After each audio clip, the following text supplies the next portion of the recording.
Journey IFC strives to create safe spaces to worship God. Know that you are welcome just as you are, regardless of religious background or lack thereof, skin color, political affiliation, sexuality, age, culture, or any other label you own or society throws on you. You are welcomed and celebrated here just as you are. Once upon a time, Jesus was passing through the town of Jericho, and huge crowds were following him. A chief tax collector, a very rich man as a result of his ill-gotten gains, wanted to see Jesus, but he was too short to see anything, so he climbed a tree to see Jesus. Jesus, against all odds, looked up at Zacchaeus sitting over there in that tree and said, "Get down from there, Zacchaeus. I'm on my way to your house." Well, Zacchaeus was thrilled to death and welcomed Jesus into his home. Now, this made everyone else mad, of course. They couldn't believe Jesus invited himself to be the guest of this selfish, rich, despised man. Now, something changes when Jesus comes to Zacchaeus' house and eats. Luke doesn't tell us what happened or what was said. All he tells us is what happens next. Zacchaeus stood before Jesus and said, "For sure, I am going to give the poor half of everything I have. And to everyone I've cheated, I will repay them 4 times over." And Jesus said to him, "Today, salvation has come to this house, for I have come to look for and find all that was lost. You too are a son of Abraham."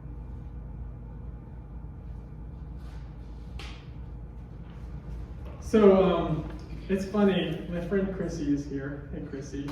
We actually went to college together, and we're involved in campus ministry, but her coming just made me think of this story that really relates to Zacchaeus in the tree. But our campus minister's son, who was really young at that time, but now he's like a teenager, and it's weird to me because he shouldn't be that old. But one time we were about to leave for a trip, and he was climbing in a tree, and he was this little kid at this point, and he was just all over the place. And he was climbing it, and someone looked over because we were in the car about to go, and we see him hanging by his ankle from the tree. He's upside down, and he's screaming, and we run out, we get him, we pick him up, and he was bruised and freaked out. But I thought of Zacchaeus being in that tree, hanging like that. It was just a funny memory. He's okay, he survived. It was not funny for him, but funny for everyone else, I guess.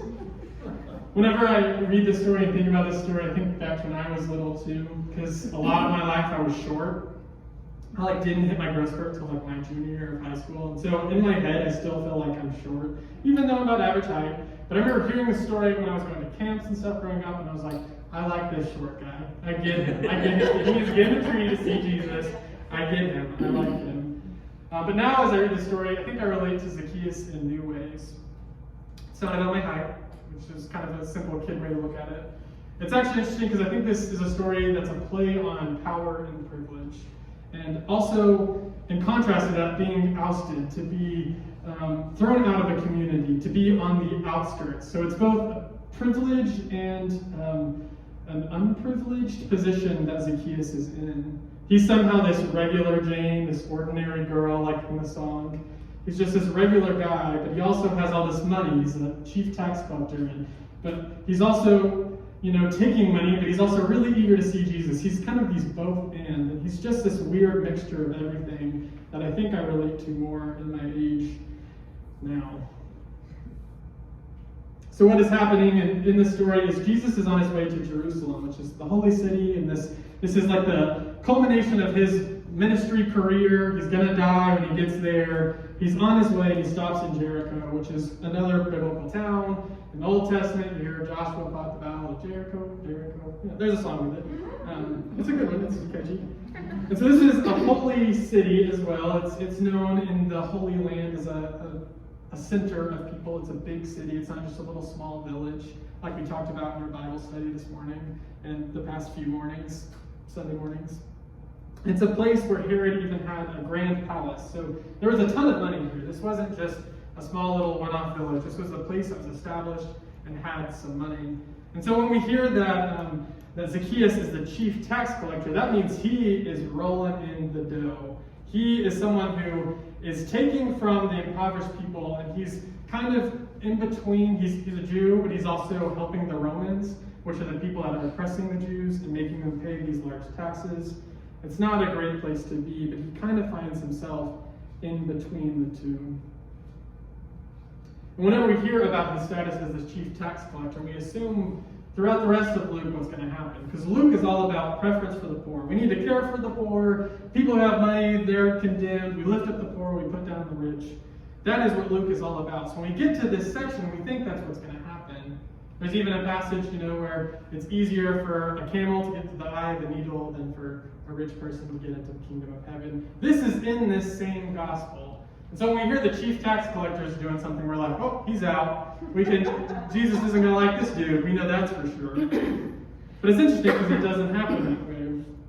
This tax collector, who has a lot of money, somehow knows about Jesus. It might be the large crowd that's following him. Word has spread throughout all of that area. And he hears this guy is coming, and he wants to see him, but he knows he's short. And so he has to run ahead to try to catch whatever he can, and he climbs up this sycamore tree to see if he can get a glimpse of Jesus.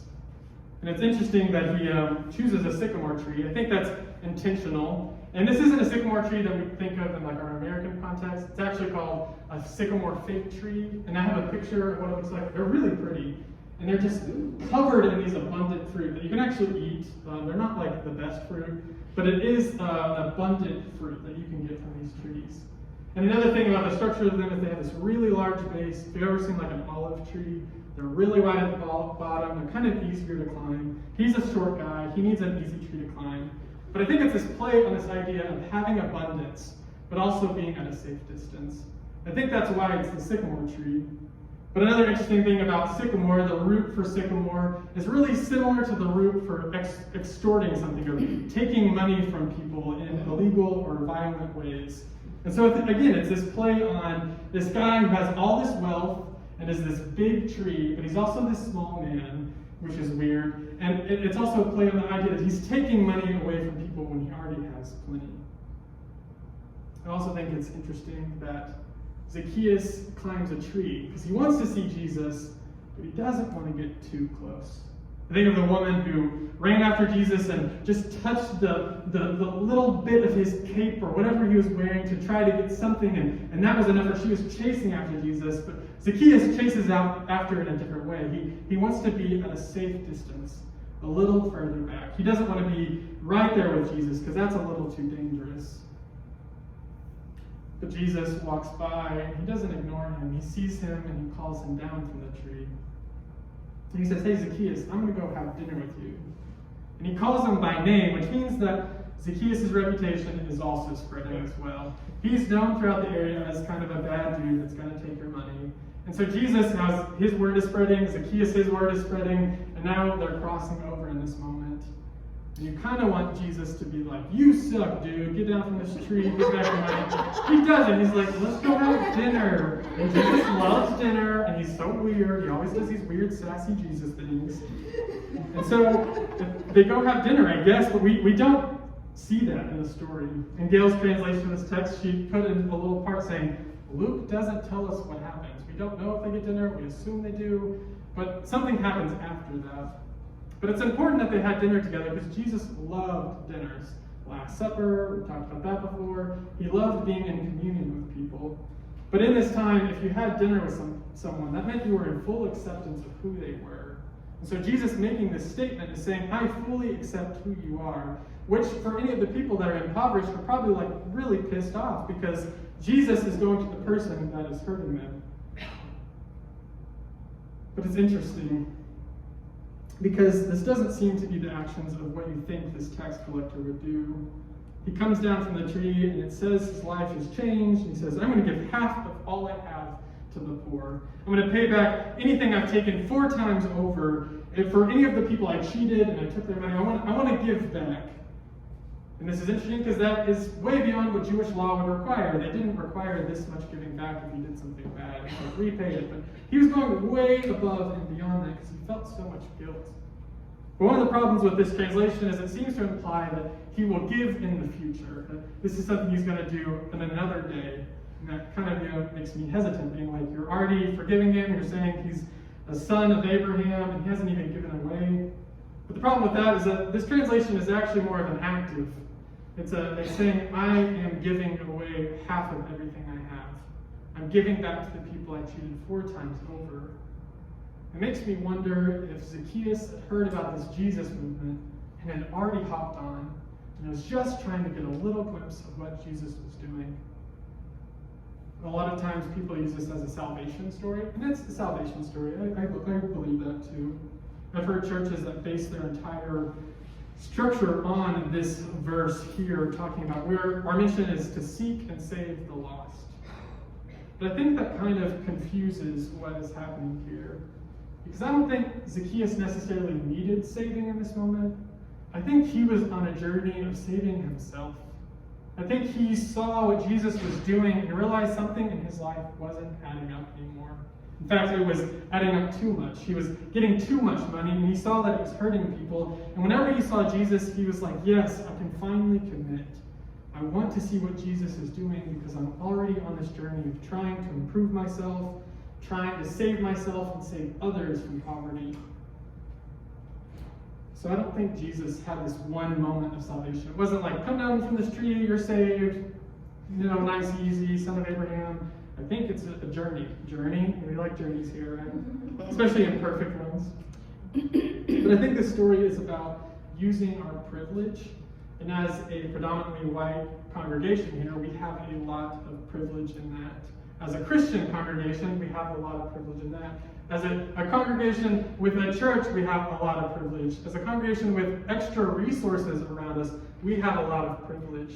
And I think we are like Zacchaeus. People who see we have this abundance, this muchness, this strength that we have, and we see that we can give it away. And that's why we created a strength team here. It's because we saw that we can help in this world, that we can give back to those in need, that we don't have to just hoard all our riches and make an idol of them, that we can actually take part in salvation. Not in the weird evangelical, save them from their sins. No, this is and going out and giving someone a blanket and giving them a meal and giving them a conversation. Sometimes it's that simple. Calling them by name, just like Jesus did with Zacchaeus in the tree. And so today we're going to do an activity at the end of our service. And if you need to go, that's okay. But I encourage you to stay and help us make these friend bags. We call them friend bags because we like to give them out to our journey friends who are needing a little extra help. And so you can leave them in your car. It's just a bag that you can have. And if you see someone who needs help, you can just roll down your window and give it out to them. Because that's what this story is teaching us, is that we have something to give away. So let's not hoard it up. Let's not make this abundance just for us. Let's give it away to the world. I think that's all I have to say today. So I'm going to end it there with an amen. Amen. Amen. Hi, I'm Nathalie, a grateful journeyer. God made us creatures, earthly, sensual, grounded, and yet in God's image.